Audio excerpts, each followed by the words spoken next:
now a war of competing narratives. US President Donald Trump says the war on Iran is very complete and could end soon. Iran hits back, saying it will determine when to end the war, not the United States. Meanwhile, Netanyahu says the war is far from over, says Israel is not done in Iran yet.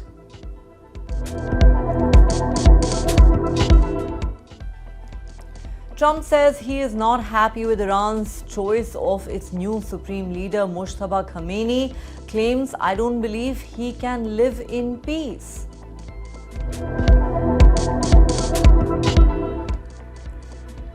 Has the new Iranian Supreme Leader Mojtaba Khamenei been wounded in the ongoing war? Iranian state TV calls him a jambaz of Ramadan, that is, an injured fighter.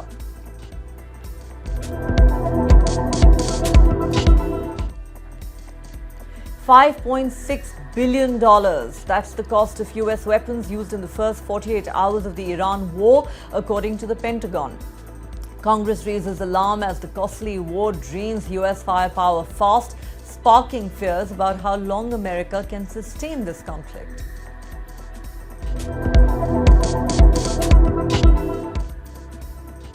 Amid the escalating conflict in West Asia, Donald Trump speaks to Russian President Vladimir Putin. The Russian leader tells Trump he has a proposal on how to end the Iran war quickly.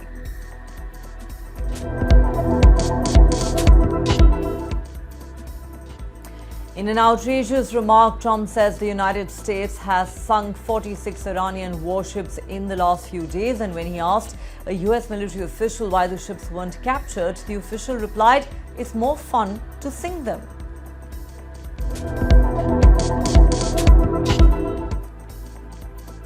The West Asia war is now hitting India's kitchens. With oil supply disrupted, restaurants in many cities are facing severe LPG shortages and possible closure. The government says there's no crisis and domestic LPG production has gone up by 10%.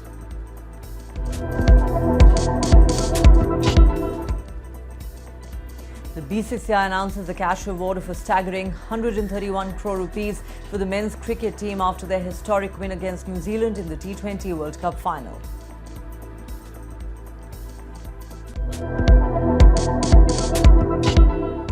Hello and welcome to the Times of India. You're watching Headlines at 8 with me, Neha Khanna. Our top story. The war between the United States, Israel and Iran has entered a volatile new phase, one defined as much by competing narratives as by missiles and airstrikes. On one side, US President Donald Trump is projecting confidence that the conflict is nearing its end. On the other, leaders in Tehran insist that they, not Washington, will determine when the fighting stops. Israeli Prime Minister Benjamin Netanyahu is signaling that Israel's military campaign is far from finished. Trump has also said that Iran's new Supreme Leader, Mojtaba Khamenei, will not be able to live in peace. The US President has expressed strong disapproval after Iran elected the second son of Ali Khamenei as the new leader. Trump has said he's not happy with Iran's choice of leader, adding, "I don't believe he can live in peace." Trump has also claimed that the war on Iran could end very soon. In his latest remarks, he described the military campaign as very complete, pretty much, claiming the US-Israeli military effort has devastated Iran's capabilities and is progressing far ahead of schedule. According to the White House narrative, thousands of strikes have targeted Iran's air defenses, missile infrastructure and naval assets, dramatically weakening the country's ability to retaliate. Trump has even portrayed the conflict as potentially a short-term excursion rather than a prolonged regional war. But that stance contrasts sharply with the remarks coming from Tehran. Iranian officials say the conflict will last as long as they deem necessary. Foreign Minister Abbas Araghchi has declared that Iran is prepared to continue attacks for as long as necessary, rejecting negotiations with Washington and insisting that Iran will determine when the war ends. The warning comes after Iran elevated Mojtaba Khamenei as the new supreme leader following the killing of his father Ali Khamenei. The Islamic Revolutionary Guard Corps has echoed that defiant stance, warning that Iran could escalate further if US and Israeli strikes continue. The guards have threatened to block oil shipments through the Strait of Hormuz, a strategic choke point through which roughly 1/5 of the world's oil supply normally passes. That threat has already rattled global markets. Disruptions to oil shipping and fears of a wider regional conflict have driven spikes in energy prices and raised the spectre of economic shockwaves well beyond West Asia. Meanwhile, Israeli Prime Minister Benjamin Netanyahu has struck an even harder tone, declaring that the campaign against Iran is far from over. Netanyahu says the objective is to help the Iranian people cast off the yoke of tyranny. Israeli strikes have already begun breaking their bones, he says, and that Israel is not done yet. On the ground, the war continues to intensify. Iranian missile and drone strikes have hit Israeli territory, US bases and infrastructure across the region, while US and Israeli forces continue bombing targets across Iran. Civilian casualties are rising, with more than 1,000 reported dead in Iran and hundreds of thousands displaced across neighboring countries.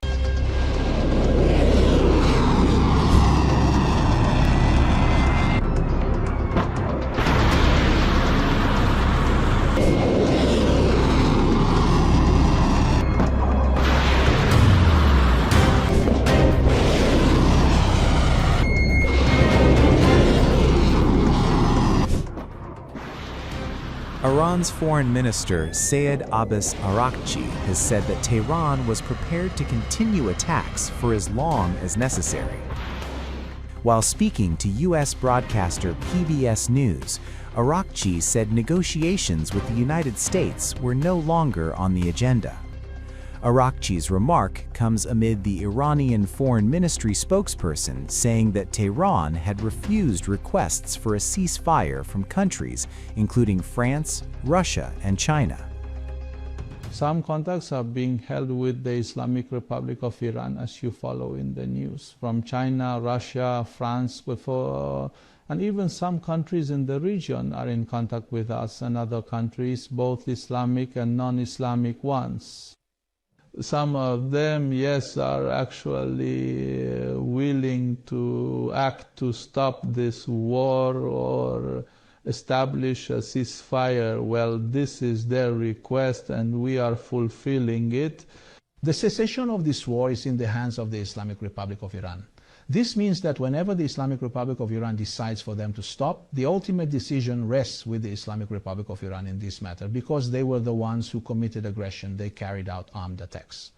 We must actually stop when we can feel or have a guarantee that these aggressive actions will not happen again and that they will accept full responsibility for their own actions. These two conditions, they must accept responsibility. It's not like they'll just come today and say stop and ceasefire, and we'll say very well and it's all over. We currently hold the upper hand. Look, every single effort they have made has utterly failed. Even now, they have not achieved their objectives. The Islamic Republic of Iran has inflicted severe and painful losses upon the Zionist regime, America, and their allies. Just observe the state of the global economy and energy. This is extremely painful for them. So you see, we have delivered truly devastating blows in this regard. So, we actually have the upper hand here, and therefore the Islamic Republic of Iran will determine the end of the war. Earlier, Donald Trump claimed that the war in the Middle East would end very soon. Thank you, Mr. President. On Iran, you called it an excursion. You said it would be over soon. Are you thinking this week it will be over? No, Are you talking but soon. about days? I think soon. Okay, and with respect Very to... soon. Look, everything they have is gone, including their leadership. In fact, there are two levels of leadership, and even actually, as it turns out, more than that. But two levels of leadership are gone. Most people have never even heard about the leaders that they're talking about. So it's obviously been very, very powerful, very effective. The Iranian military has also slammed Trump over his claims, even as a Wall Street Journal report claimed that Trump's advisors had urged the U.S. president to exit from the war. Is Donald Trump seeking an exit from the ongoing war against Iran? a bombshell report from the Wall Street Journal has claimed that the US president's advisors have privately urged him to look for an exit plan amid spiking oil prices and concerns that a lengthy conflict could spark political backlash.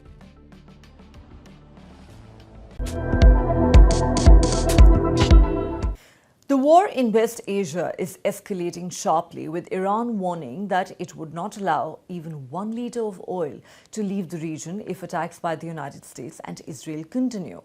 The threat comes as the conflict enters its second week and attention shifts to the strategic Strait of Hormuz, the narrow waterway through which nearly 20% of the world's oil supply flows. Tehran has made it clear the global energy lifeline could be shut if the war intensifies. The war has already disrupted global oil supplies, with prices soaring past $100 a barrel on Monday and fears of inflation and economic slowdown mounting. US President Donald Trump responded to Iran's threat with a dramatic warning of his own, saying any attempt by Iran to disrupt oil shipments would mean the end of Iran. In an interview, Trump said Tehran had already shot everything they have to shoot and warned the country not to try anything cute.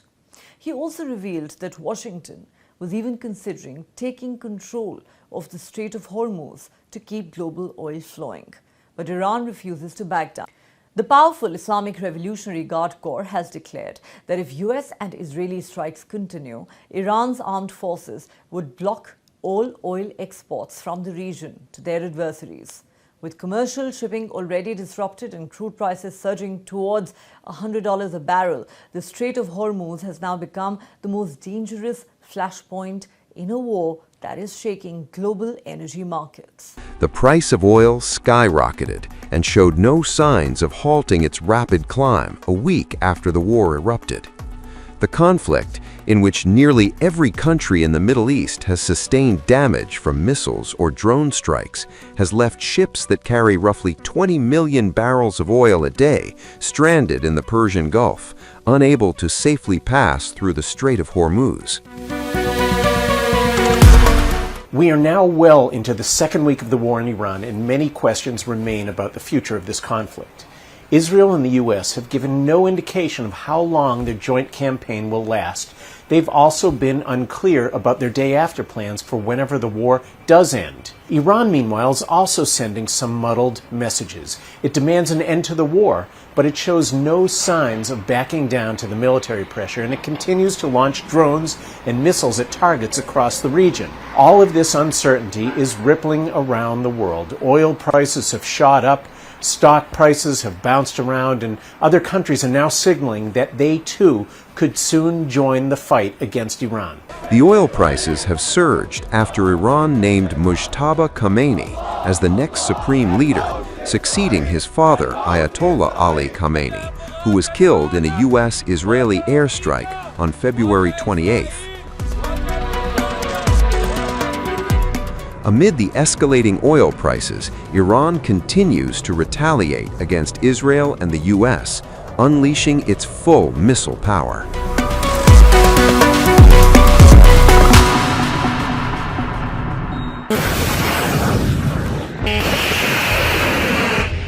Tensions in the Middle East continue to escalate as Iran signals a shift in its military strategy. Iran's Islamic Revolutionary Guard Corps Aerospace Commander, General Mossavi, has announced a new war tactic, warning that from now on, Tehran will only launch missiles carrying warheads heavier than 1 ton. According to the IRGC commander, the frequency of missile launches will increase significantly, and the scope and range of attacks will also expand. The announcement suggests Iran could intensify its military response amid the ongoing confrontation involving the United States and Israel.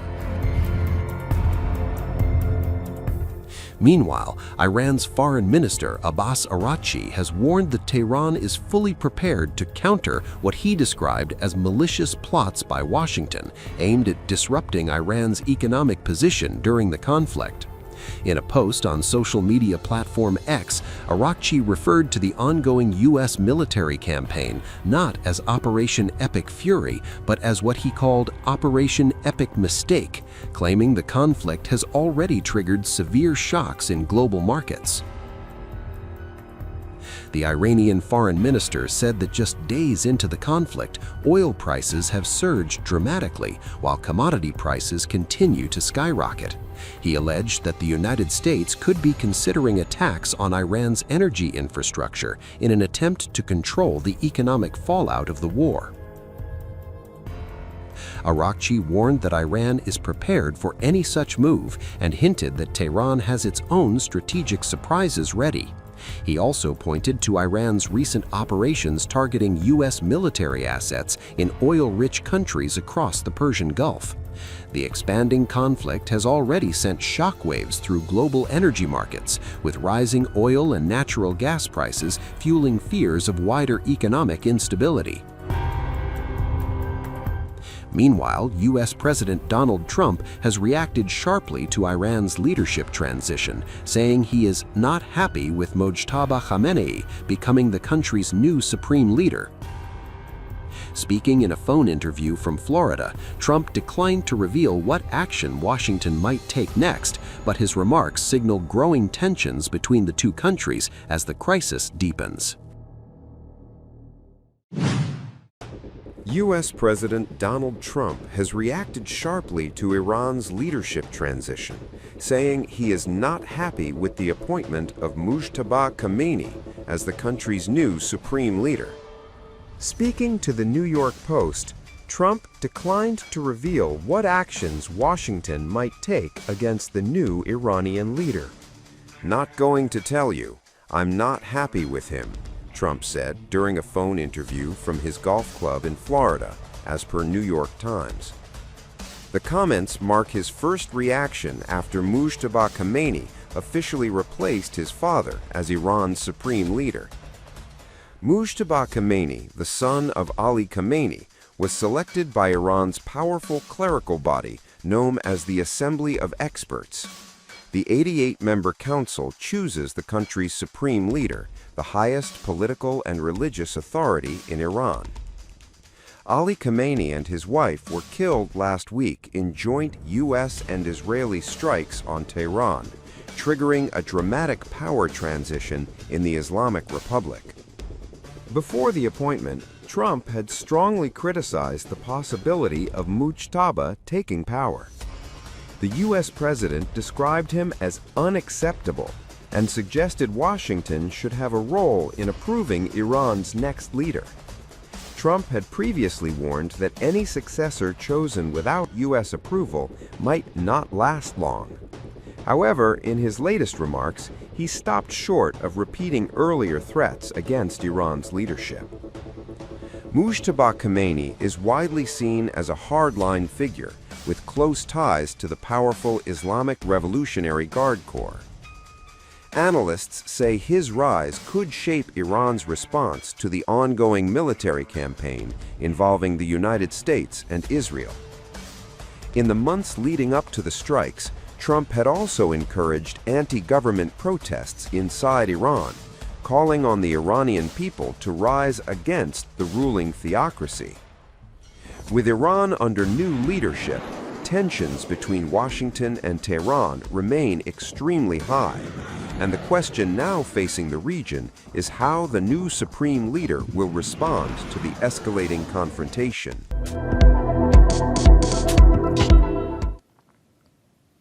It's a remark that has sparked outrage on social media. US President Donald Trump has claimed that the US Navy has sunk 46 top-of-the-line Iranian naval ships so far. While addressing a gathering of congressional Republicans, Trump recalled his conversation with the military official on the US Navy's campaign against Iran's Navy. Trump says when he asked the official why not capture and reuse Iranian ships rather than sinking them, according to the US president, the official quipped, "It's more fun to sink them." The remark drew laughter from the Republican lawmakers in the room. Remember, when Iranian warship Iris Dana was torpedoed in the Indian Ocean by a US submarine, at least 87 sailors were killed.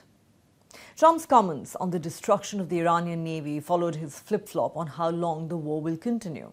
Earlier in the day, he told an American media house that the war was pretty much complete and that Washington was very far ahead of his initial 4 to 5 week estimated time frame. He said, "I think the war is very complete, pretty much. They have no navy, no communications, they've got no air force." But hours later, while speaking to congressional Republicans at an event, Trump said the US had not won enough yet and that the war would continue until Iran was totally and decisively defeated. The United States and Israel began attacking Iran on the 28th of February, and Iran responded with its own strikes against Israel and Gulf states with US military bases. Because of Republicans, you people in Congress, the United States has by far the strongest and most powerful military on the face of the earth. We're the strongest military anywhere on the earth, and now everybody understands it.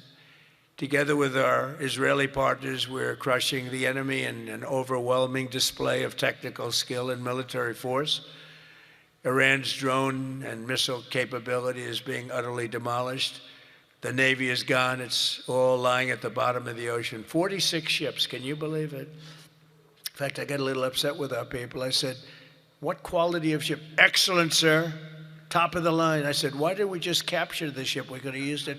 Why did we sink them?" They said, "It's more fun to sink them." I said, they like sinking them better. They say it's safer to sink them. I guess it's probably true.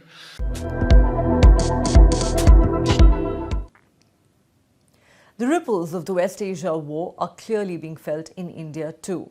The country is facing a growing cooking fuel crisis as the Iran war has disrupted energy supplies and choked key shipping routes. Hotels and restaurants across major cities including Delhi, Mumbai, Chennai and Bangalore have reported an acute shortage of commercial LPG cylinders. Restaurant bodies have warned that kitchens are running out of cooking fuel, forcing several eateries to shut operations. In Mumbai, nearly 20% of hotels and restaurants have reportedly shut down due to the LPG shortage, with industry groups warning that closures could reach 50% within days if supplies are not restored. In Bengaluru, hotel associations have warned that eateries could begin shutting down after distributors halted cylinder deliveries, citing a lack of stock. Restaurants in Chennai appealed directly to Prime Minister Modi, urging the government to classify commercial LPG as an essential commodity and ensure its uninterrupted supply. The crisis is directly linked to the West Asia war, which has led to disruptions in shipping through the strategic Strait of Hormuz. The narrow waterway carries a huge share of global energy supplies, and its closure has threatened India's fuel imports. India sources around 62% of its LPG from overseas markets, with nearly 85 to 90% of those imports passing through the strait, making the war an immediate threat to the country's energy security. As panic spread, Prime Minister Modi held high-level meetings with Petroleum Minister Hardeep Singh Puri and External Affairs Minister S. Jaishankar. The government now says there is no shortage of LPG in the country and that supplies have stabilized. They say India has sufficient energy sources available and is well prepared to deal with the situation. Reports quoting government sources say oil refineries have increased LPG production by around 10%. Among the measures adopted, the government has invoked provisions under the Essential Commodities Act to curb hoarding and ensure smooth distribution. Authorities have also extended the monitoring period from 21 days to 25 days to check irregularities in LPG distribution and ensure adequate supply. The opposition parties have launched a fierce attack on the government over this crisis. They've accused the centre of being unprepared despite mounting geopolitical tensions. They have slammed the recent LPG price hikes and the rule forcing urban consumers to wait 25 days before booking another cylinder. Opposition leaders say the LPG crisis could soon drive inflation higher and deepen India's economic strain. नहीं तो उसका तो समाधान हमारे महामानव के पास है। नरेंद्र मोदी जी अभी आएंगे और रो के बोलेंगे, देश के लोगों, सूर्य के प्रकाश से खिचड़ी बनाकर खाओ, लेकिन युद्ध में 160 स्कूली बच्चियों को मारने वाले अमेरिका और इजराइल का साथ दो। ये कहेंगे अब हम लोग सूर्य के प्रकाश से, लकड़ी से खाना बनाएंगे। ये संकट नरेंद्र मोदी के द्वारा दिया गया संकट है देश को। ये बात समझनी होगी लोगों को। हार्मोज का समुद्री मार्ग, जहां से हमारा 60% कच्चा तेल और 50% गैस आती थी, वो 50% से ज्यादा हिस्सा ईरान में आता है। तो आपने अमेरिका और इजराइल के चक्कर में जो नरसंहार कर रहे हैं, जो दुनिया में दादागिरी कर रहे हैं, उनके चक्कर में ईरान से अपने रिश्ते क्यों बिगाड़े? आप युद्ध के 2 दिन पहले क्यों कूद कूद के चले गए इजराइल? इसका खामियाजा तो देश की जनता को महंगाई के रूप में भुगतना पड़ रहा है, और आपके दोस्त अडानी ने 3 गुना ज्यादा दाम गैस का बढ़ा दिया है। This only we wanted a discussion yesterday in the parliament. We wanted on the energy security only. We wanted a discussion. The leader of opposition Rahul Gandhi ji clearly said that energy security is going to be a huge crisis, and the government is not ready to see that thing because the prime minister is compromised and he is not able to see the real issues here, and they are running away. They are instead blaming the opposition, not asking for a discussion on the energy crisis only. The government is unable to understand that. They are not able to understand the huge impact of the West Asia crisis, and they are just piecemeal actions are not going to solve it. This needs a concrete steps, and the whole world is acting except India. ऐसे शहर है जहां पर उसके shortage है, और hotel association ने अब अपने होटलों को बंद करने का प्लान है। तो ये दिखाता है कि किस तरीके से खुलेआम पार्लियामेंट के क्वेश्चन आवर में हमसे सरेआम झूठ बोला जाता है। मिनिस्टर्स हमें झूठ परोसते हैं। ये चीजें कही गई कि इनफ स्टॉक रिजर्व्स हैं, कोई भी ऐसी ग्लोबल डिस्ट्रप्शन हुआ तो हम लोग काफी सक्षम हैं, हम ये चीजें हैंडल कर लेंगे। अब जो हालात बन रहे हैं, चाहे पुणे के इलेक्ट्रिक क्रेमेटोरियम्स हो, चाहे बेंगलुरु के होटल्स हो, चाहे मुंबई में किल्लत आ रही हो, चाहे वो बहुत सारी फैक्ट्रीज हो जिन्होंने प्रोडक्शन कम कर दिया है क्योंकि गैस की किल्लत हो रही है, डोमेस्टिक गैस सिलेंडर्स के लिए दिक्कत हो रही है, तो ये सारी चीजें दिखाता है कि जो ये सरकार चल रही है वो भगवान भरोसे चल रही है, सिर्फ इवेंट मैनेजमेंट पर चल रही है, सिर्फ बड़ी बड़ी बातें और बड़ी बड़ी झूठ बोलकर परोसे जाकर काम हो रहा है। और जब दिक्कत आई है, दिक्कत का सामना करना पड़ रहा है, इंडिया इज लुकिंग अनप्रिपेयर्ड, और उसका जो मैं मानती हूं जो दिक्कत का सामना करना पड़ रहा है आम जनता को करना पड़ रहा है। 1 हफ्ते के अंदर अंदर ही आपने एलपीजी डोमेस्टिक सिलेंडर्स के दाम बढ़ा दिए। आपने कहा था हम सक्षम हैं, हम कुछ नहीं करेंगे, हम सिटीजन्स पे भार नहीं डालेंगे। सबसे पहले आपने वही किया। होटल्स वाले एसोसिएशन मुंबई, बेंगलुरु, हालांकि हरदीप सिंह पुरी कह रहे हैं कि एक पैनल भी बना दिया गया और ऐसी कोई दिक्कत लग नहीं रही। सारी दुनिया में इसकी किल्लत हो गई है, लेकिन हमारी सरकार देश की जनता को लगातार गुमराह कर रही है। ये कह रही है कि पर्याप्त भंडार है एलपीजी का, पेट्रोल का, डीजल का, जबकि 80% डीजल, पेट्रोल, क्रूड ऑयल हमारे यहाँ आता है वो हॉर्मुज स्ट्रेट से ही आता है, वो कंप्लीट बंद हो गया है। तो ये देश के लोगों को झूठ बोलकर गुमराह कर रहे हैं लगातार।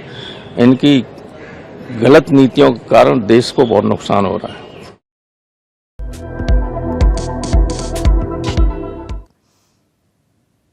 There was a major political showdown in the Lok Sabha today after a resolution seeking the removal of Speaker Om Birla was admitted for debate. More than 50 MPs supported the motion, clearing the way for a discussion after 118 opposition lawmakers signed the resolution accusing the Speaker of partisan conduct. Presiding over the proceedings, BJP MP Jagdambika Pal granted permission for the motion and allocated 10 hours for a high-stakes debate. Opening the debate, Congress leader Gaurav Gogoi launched a blistering attack, saying the opposition had been forced to move the resolution to save the constitution. Gogoi alleged the leader of the opposition, Rahul Gandhi, had been interrupted more than 20 times while attempting to speak in the House. Gogoi said the parliamentary environment had become hostile and critical issues were deliberately blocked from being raised. The Treasury benches hit back. Parliamentary Affairs Minister Kiran Rijiju accused Rahul Gandhi of ignoring parliamentary rules, insisting that every member from the Prime Minister to the Leader of the Opposition must seek the Speaker's permission to address the House. Union Home Minister Amit Shah mocked the opposition, calling it irresponsible. Suspending opposition MPs for an entire session for raising issue of public concern and not rebuking ruling party members for making wholly objectionable and derogatory remarks against former PMs, feels he has ceased to maintain an impartial attitude towards the command of the necessary to command the confidence of all sections of the House. That in his partisan attitude, he disregards the right of members of the House and make pronouncements and gives ruling calculated to effect and undermine such rights. That he openly espouses the version of the ruling party on all controversial matters, that all these acts constitute a serious danger to the proper functioning of this House and ventilating effectively the felt concern and grievances of the people, and therefore resolve that he be removed from his office. Sir, my point of order satisfies Rule 376, subsection 1 and 2. What is that? It is, sir, 200A clearly says, before a motion can be listed, a determination has to be made. 1. Resolution is specific in its charges, clearly expressed and free of imputation and defamatory statements. Now, who has made this determination? Because Article 96 clearly says that when a motion 96 clearly says Speaker cannot be over here. My question to the House is, who has made the determination? Because the Supreme Court in Nabam Rabia has clearly said that a Speaker against whom a notice of removal has been given cannot exercise judiciary powers in proceedings connected with the removal. So who has made this removal? The House should know. Secondly, sir, you come to Article 96(1). It governs what happens when a removal motion Speaker is under consideration. Speaker cannot preside. What 96(1) says, then say that 95(2) shall apply to every such sitting. What is 95(2)? It lays down the hierarchy done by Baba Sahib. First Deputy Speaker, you don't have a Deputy Speaker. If the Deputy Speaker is also absent, such person has been determined by the rules of procedure of the House. Third, if no such person is present, such other person has been determined by the House. बड़े विद्वान आदमी हैं sir Owaisi साहब 95(2) क्या कहता है? ये पूरा पढ़े नहीं सर, पूरा मैं संविधान की बात करता हूं। बड़े विद्वान हैं, बैरिस्टर हैं, ये कह रहे हैं सर कि people the deputy speaker if he has also absent, such person as may be determined by the rules of procedure of the House. Rules of the procedure of the House ये है sir, जो ये 10 कह रहा है।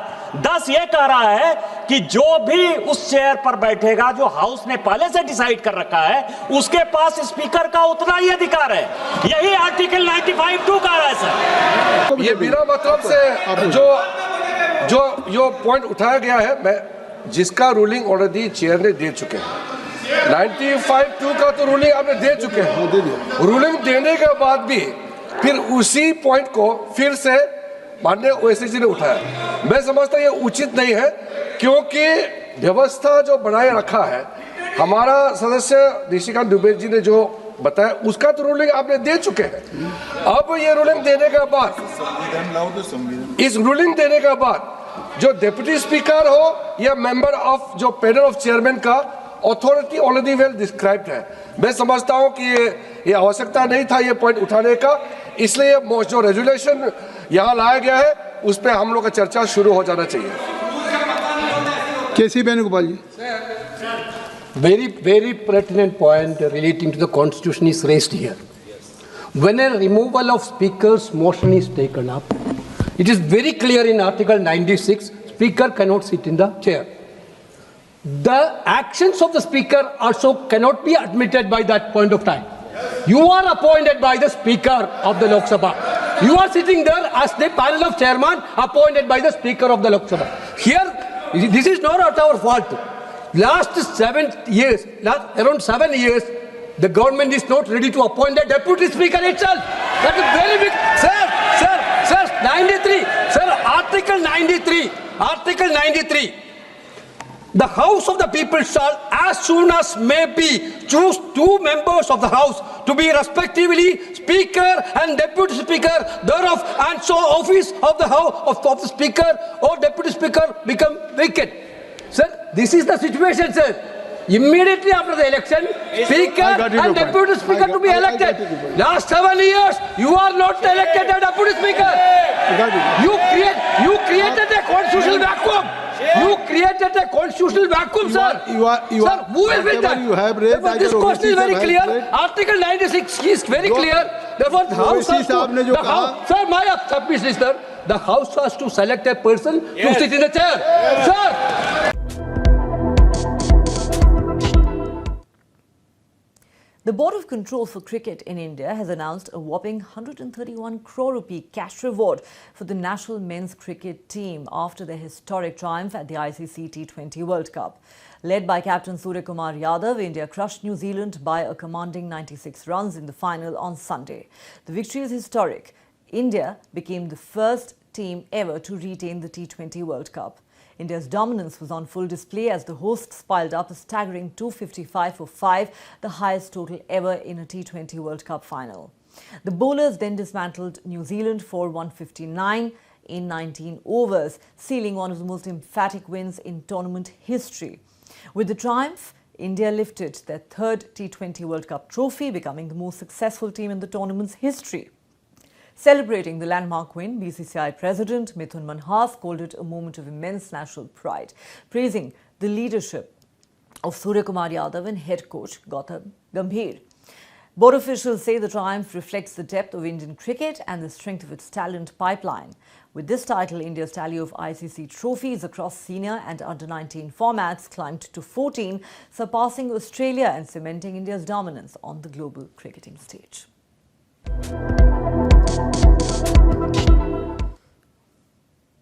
That's all the time we have on this edition of Headlines at 8. Thanks for watching. Do join us again at the same time tomorrow.